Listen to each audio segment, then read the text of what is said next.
Mimi Samia Suluhu Hassan naapa kwamba nitakuwa mwaminifu kwa Jamhuri ya Muungano wa Tanzania na kuitumikia kwa moyo wangu wote, na kwamba nitaihifadhi, nitailinda na kuitetea Katiba ya Jamhuri ya Muungano wa Tanzania kwa mujibu wa sheria iliyowekwa.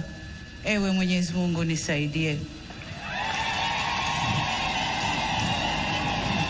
Mimi Samia Suluhu Hassan naapa kwamba nitatenda kazi zangu za urais wa Jamhuri ya Muungano wa Tanzania kwa uaminifu na kutimiza wajibu wa kazi hizo kwa bidii na moyo mkunjufu, na kwamba nitawatendea haki watu wote kwa mujibu wa sheria, mila na desturi za Jamhuri ya Muungano wa Tanzania bila woga, upendeleo, huba wala chuki.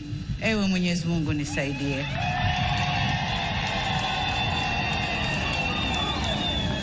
Mimi Samia Suluhu Hassan naapa kwamba katika kutekeleza madaraka niliyopewa kwa mujibu wa Katiba ya Jamhuri ya Muungano wa Tanzania, nitatetea na kudumisha umoja wa Jamhuri ya Muungano wa Tanzania kwa mujibu wa Katiba ya Jamhuri ya Muungano wa Tanzania.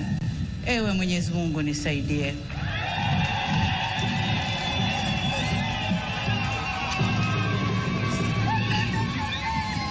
Mheshimiwa wageni waalikwa, ndugu wananchi, mabibi na mabwana, tayari Mheshimiwa Rais wa Jamhuri ya Muungano wa Tanzania na Amiri Jeshi Mkuu ameshakula kiapo na sasa anasaini hati ya kiapo chake.